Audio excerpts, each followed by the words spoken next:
خونه‌شون همینجاست.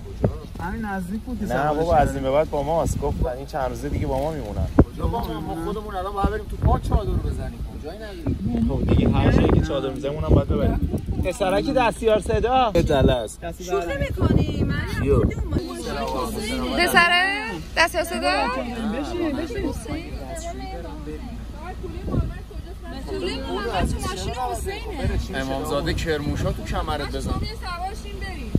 نه دو تا ماشین با هم میریم. نه چیز ماهی. چی شد؟ رفته دستشویی. بچه‌ها میخوام داوود و علی میخوام برم. منو داوود میریم. چرا؟ چی شد؟ نمیدونم.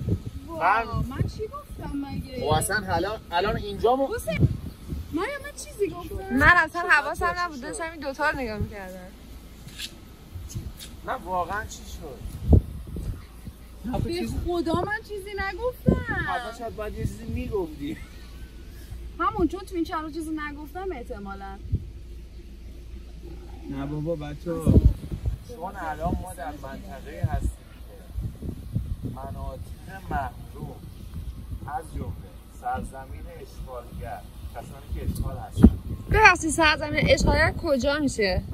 همین سرایی رو برید رسیدی اولی سرایی دومی سرایی رو نرو برم سومی؟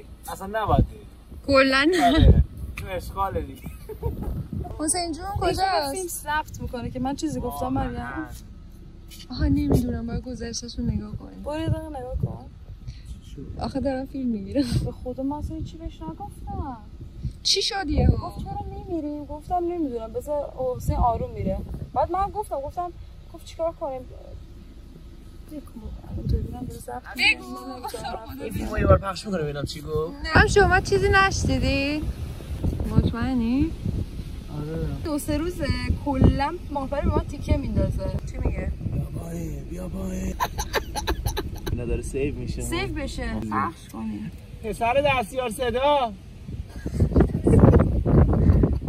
پسرک دستیار صدا. آخه من کاری نکردم واسه من اصلا چیزی نگفتم. گفت یه بارم شما با اون ماشین برین. گفتم من برم؟ من که نمیتونم برم تو ماشین اون. من واقعا که یه بارم شما برین تو ماشین من برم ماشین حسین. چی شده مگه؟ حسین خواسته بره. اینو گفت. نه حسین خیلی آروم. من اصلا با تو ماشین دوستم راحت ترم تو ماشین حسین. بعد همینطور میخواید همه شما برید تو ماشین حسین ما بیایم اینجا. نه خب بریم بشین مگه نمیگه حسین میرس بریم بشینیم بریم. اونا با هم میان خب. داره میاد حسین برو بغل برو. بابا یه لحظه شما بیا. من میرم تا اونجا ببینم چیه داستان.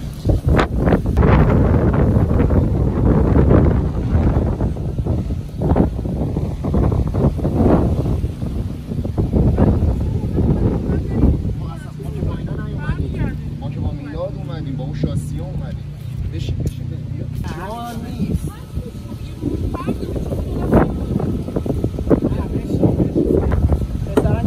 صدا این کجا نشست؟ بچه‌ها بشینیم بریم. خسته شدم به خدا. الان اونجا نشستن اونا؟ نمیدونم بشینم بریم. داوود